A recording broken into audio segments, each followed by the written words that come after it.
சிவாஜி கணேசன் பேசுவார்.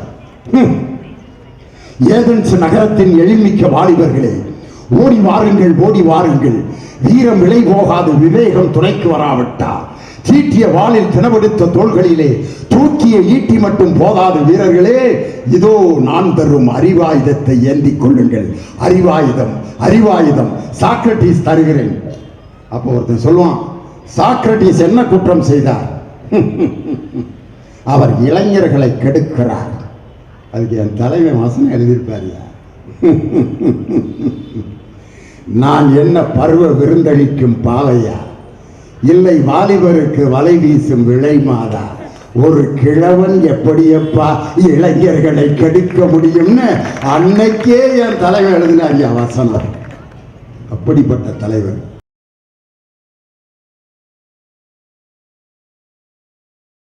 கழகம், நல்ல கழகம், நம் திராவிட முன்னேற்ற கழகம், அதன் திருப்பணி என்றென்றும் தொடரும். கழகம், நல்ல கழகம், நம் திராவிட முன்னேற்ற கழகம், அதன் திருப்பணி என்றென்றும் தொடரும்.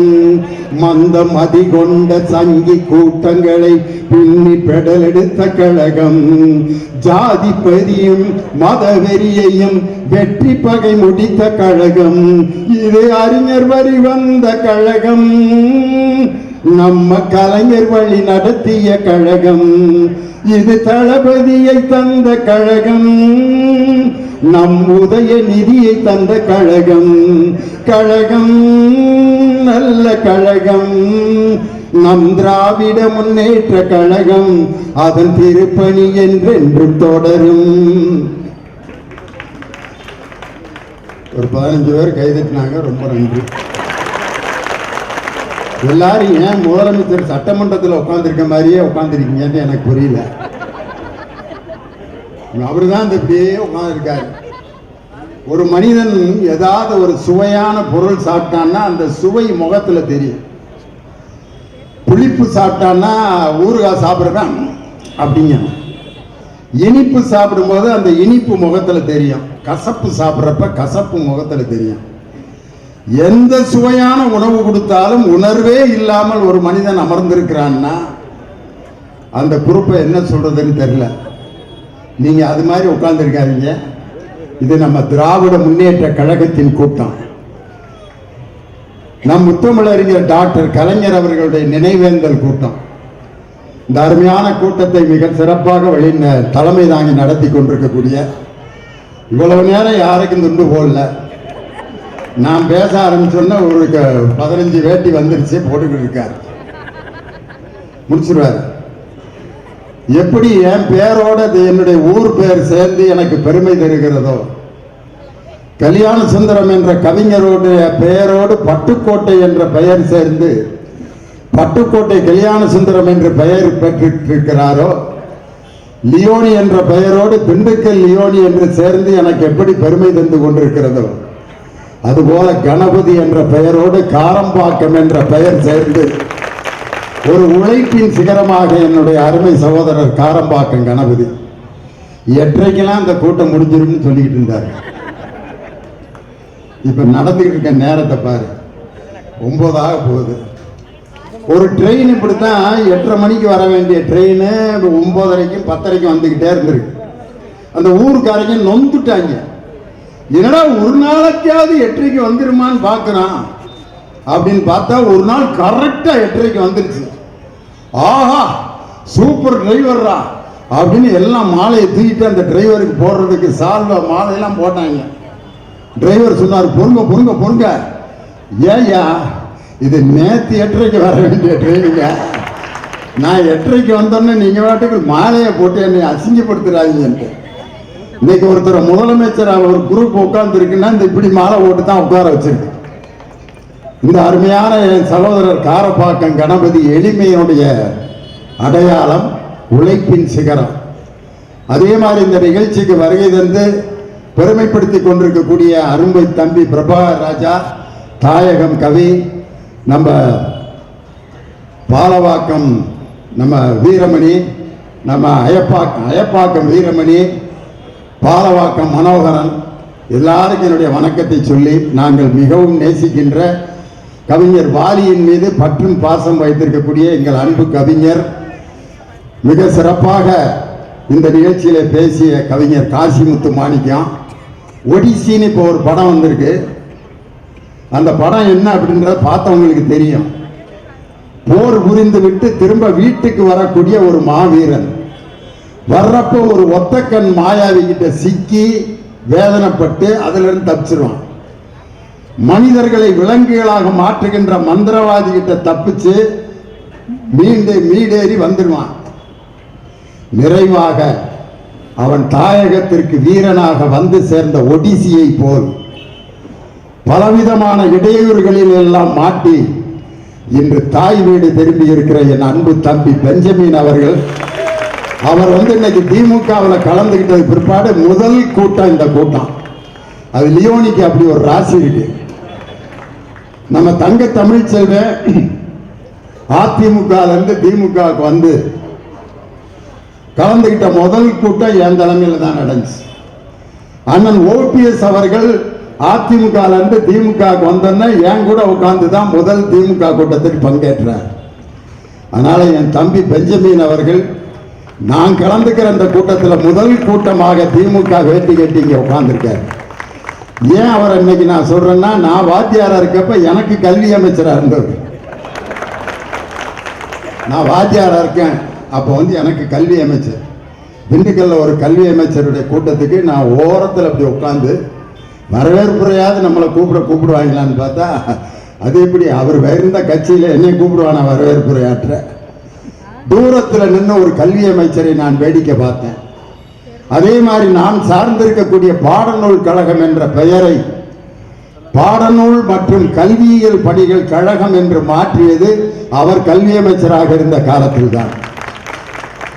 ஆனால் இப்படி பல சாதனைகளை புரிந்த பெஞ்சமின், அதாவது கையில் பிடித்தால் நம்மை கையை விட்டு விலகி ஓடுவது வெராமீன், மனிதனுக்கு சக்தியை தருவது சுறாமீன். இன்று நம் கழகத்திற்கு கிடைத்திருப்பது பெஞ்சமின். அதனால அவர் வந்திருக்கிறது எனக்கு ரொம்ப சந்தோஷம். இன்னைக்கு நம்ம அண்ணா அமைப்பு செயலாளர் RS பாரதி அண்ணன், அவர் கலைஞரோட எப்படி இருந்தாருங்கிறதுக்கு தலைவரே மேடையில் அந்த சம்பவத்தை சொன்னார். அவரு தலைவர் கலைஞரும் ட்ரெயினில் போவாங்களாம். கருணாநிதி அடுத்து பாரதி அப்படின்னு பேர். அதில் கருணாநிதி எம் அப்படின்னு வயசு போட்டிருப்பாங்க மேல், பாரதின்னு போட்டு எம்னு போடாமல் மறந்துட்டு எஃப்னு போட்டு வயசை போட்டாங்க.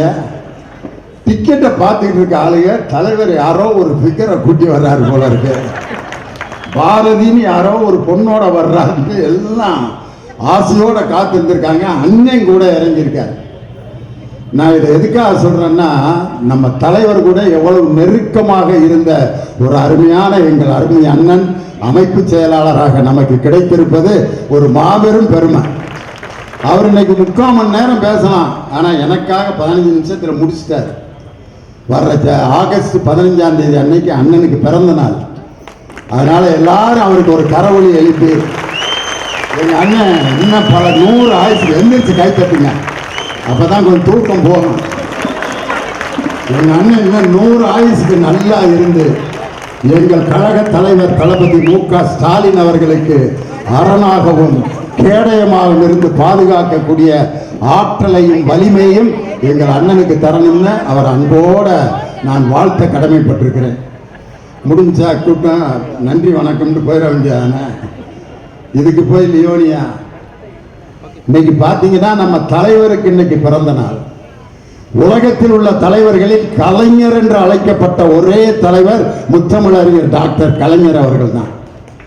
கலைஞர் அப்படிங்கிற வார்த்தைக்கு என்ன பொருள்? இயல், இசை, நாடகம் 3ம் கலந்த திறமைகளை பெற்ற தலைவர். இந்த கூட்டத்தில் நிறைய முக்கியமான விஐபிலாம் உட்கார்ந்துருக்காங்க. என் தங்கச்சி ஜூலி உட்கார்ந்துருக்காங்க. ஜல்லிக்கட்டு ஜூலின்னு பேர் அவங்களுக்கு. ஜல்லிக்கட்டு போராட்டத்தில் தன்னுடைய அருமையான குரலை எழுப்பிய அருமை தங்கை. அவங்க ஒரு தொலைக்காட்சி நிகழ்ச்சியில எல்லாம் பாப்புலர் ஆனாங்க. இது எல்லாவற்றையும் பெருமை எனக்கு எதுன்னா, நம்ம திராவிட மாடல் ஆட்சியை ஆதரித்து அவர்கள் பேசிக் கொண்டிருக்காங்கல்ல, அந்த ஜூலியை தான் எனக்கு ரொம்ப பிடிக்கும். அதனால இன்னைக்கு நம்ம கூட்டத்துக்கு வந்திருக்காங்க. இப்படி நம் கலைஞர் அவர்கள், கலைஞர் என்ற வார்த்தைக்கு அடைமொழிக்கு சொந்தக்காரர். உலக அரசியல் தலைவர்களுடைய வரலாற்றிலேயே ஒரு தலைவனின் குரலுக்காக கோடான கோடி ரசிகர்கள் கைதட்டி ஆரவாரம் செய்த ஒரே குரல் நம் தலைவர் கலைஞருடைய குரல். என் உயிரினம் மேலான அன்பு உடன்பிறப்புகளே, தமிழர்களே, தமிழர்களே, நீங்கள் என்னை கடலில் தூக்கி போட்டாலும் கட்டுமரமாகத்தான் மிதப்பேன். அதில் ஏறி நீங்கள் பயணம் செய்யலாம், கவிழ்ந்து விட மாட்டேன். இப்படி ஒரு குரல் ஒரு தலைவனுக்கு எங்கேயாவது கிடைக்குமா?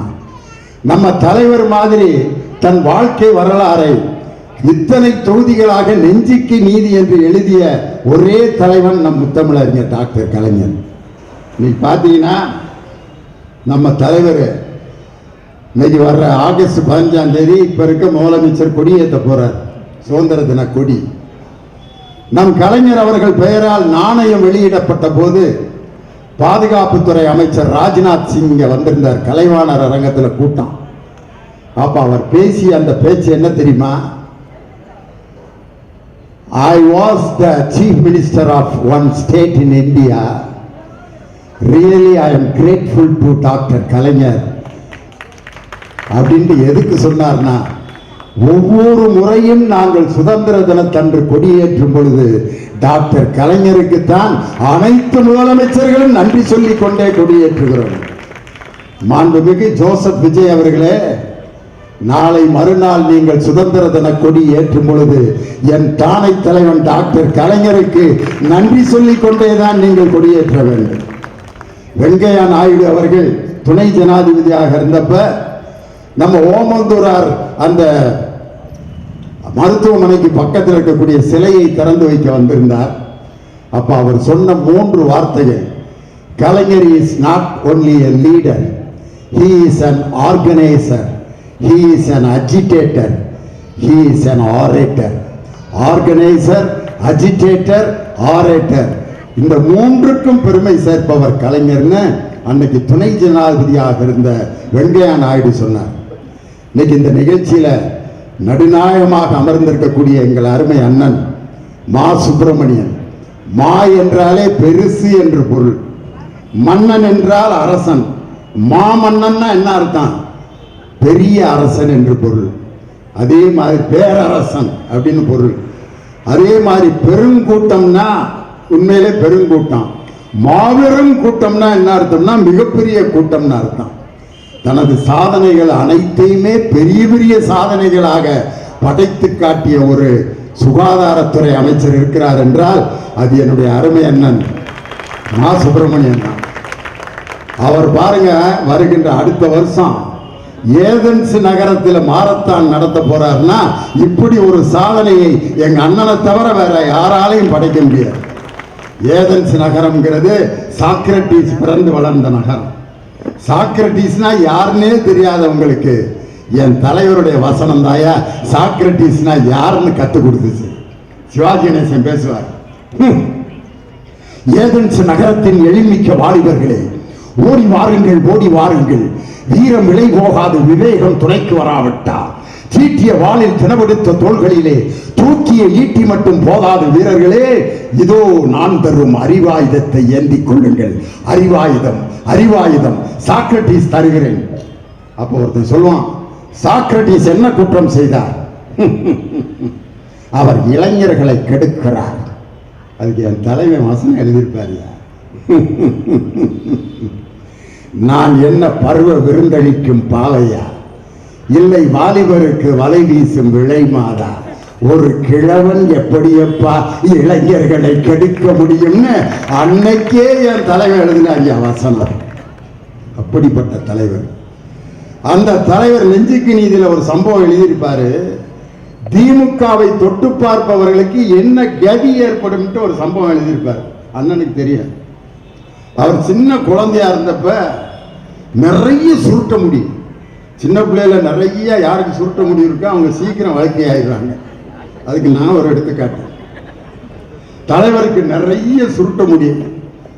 முடி எடுக்கணும்னு பக்கத்தில் இருக்கிற ஒரு குலதெய்வம் கோயிலில் வேண்டியிருக்காங்க. முடி எடுக்கணும்னு சொல்ற நாள் அன்னைக்கு மழை வந்துருச்சு. அதுக்கு சொல்றதுக்கு தான் ஒரு குரூப் இருப்பாங்கல்ல சோசியக்காரங்க, இன்னைக்கு எடுக்க வேண்டிய முடியை இன்னைக்கே எடுத்து ஆகணும், இல்லாட்டி பெரிய உயிருக்கு ஆபத்துன்ட்டான். நம்பிட்டாங்க. உடனே கோயிலுக்கு போகாம மழை நேரத்தில் வீட்டிலேயே வச்சு அவர் முடியை எடுத்து அந்த முடியை பத்திரமா வச்சு நீங்க இன்னொரு நாள் போறப்ப கோயில்ல காணிக்க செலுத்திடுங்க அப்படின்ட்டு ஒரு பித்தளை குடத்துக்குள்ள தலைவருடைய முடியை வச்சு மூடி வச்சிருக்காங்க. அன்னைக்குன்னு திருடன் வந்திருக்கான் தலைவர் வீட்டுக்கு. வந்து என்னென்னத்தையோ திருடணும்னு ஐடியா பண்ணி பார்த்துருக்கான். பித்தளை குடம்.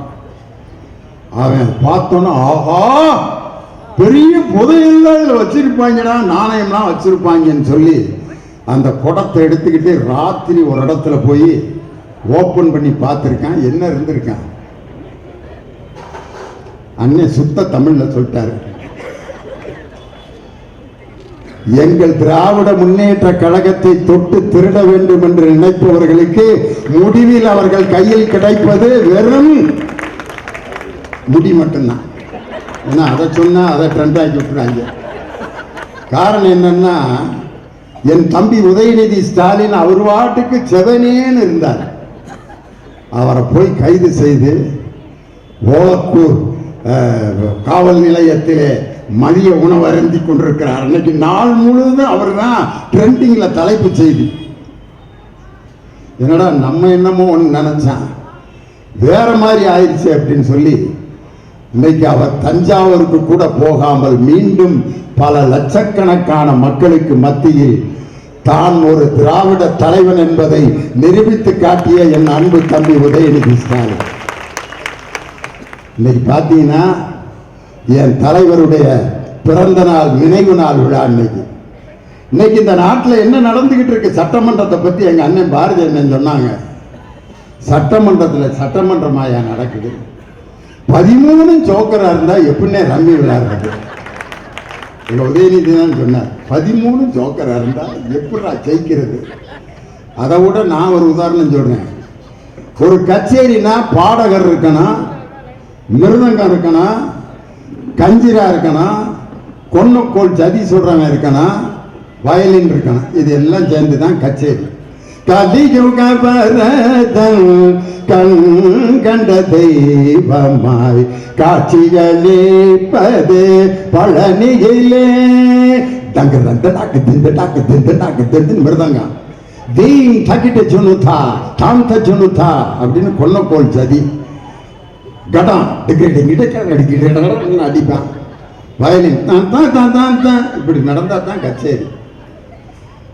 எல்லா பேருமே ஜால்ரா வச்சுக்கிட்டு கலியுக சைஞ்சக் சைஞ்சக் சைஞ்சக் அடிச்சா கச்சேரியில கல்ல கொண்டு எறிவானா எரிய மாட்டாங்க. அம்புட்டு ஜால்ரா.